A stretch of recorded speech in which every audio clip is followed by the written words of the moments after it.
Simpson here, Hot Springs Village Venues. My good friend, Mr. James. Good to see you again. Good to see you, man. Thank you. Talk about the guy that never quits working. I'm telling you, he's always doing something.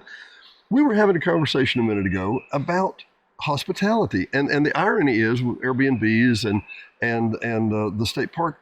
We're both kind of in the hospitality industry, Correct. Right? Yeah. You know, it's all about people coming and visiting Arkansas. You know, I always tell people, you got here as soon as you could because it's really a great place.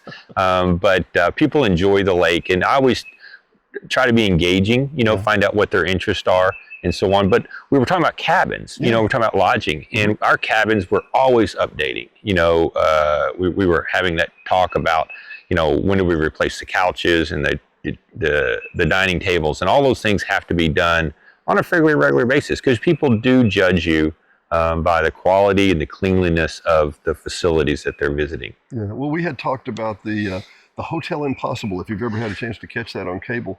Very interesting. A little Italian guy from New York, and he's always dressed very dapper, you know, like like you.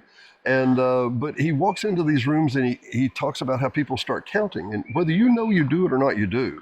You go into a hotel, and women, I'm particularly talking to you.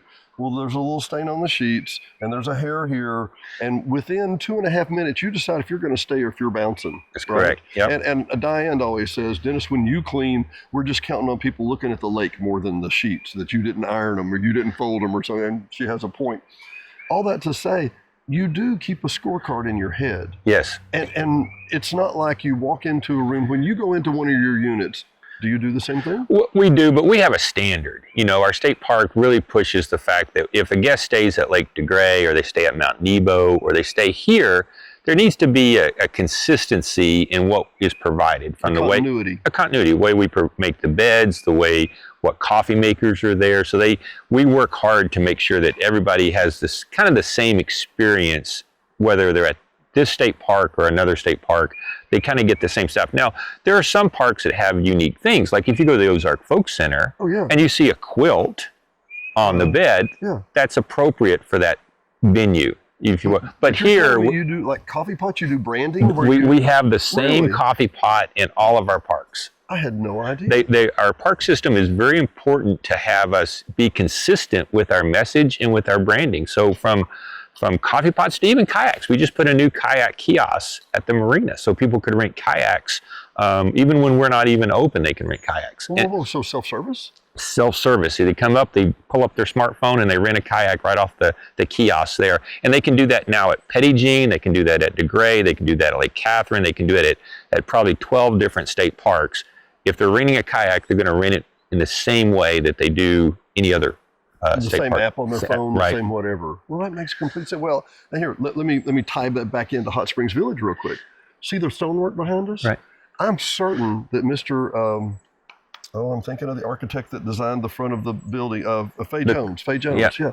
I'm certain that Fay Jones knocked off state parks to make Hot Springs Village look like the state park. We wanted that same branding, what they call it, National Park Brown or whatever, National Park Beige or whatever.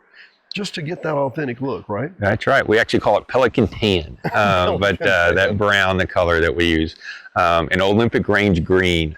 Those are the two big colors. Not like you know what the colors are, but you know the exact name. That's right. You know, if we're going to repaint something, those are the two colors that we talk about. Grab some Pelican or Olympic green. Yep. Really? So how many units do we have here in at the state park? We have 12 camping units or cabin type units, and but in our housekeeping units, again, consistency from the towels to the coffee, to the coffee makers, to the TVs, everything. We want people to be consistent. We don't want them to go into Devil's Den and then come here and not have the same experiences.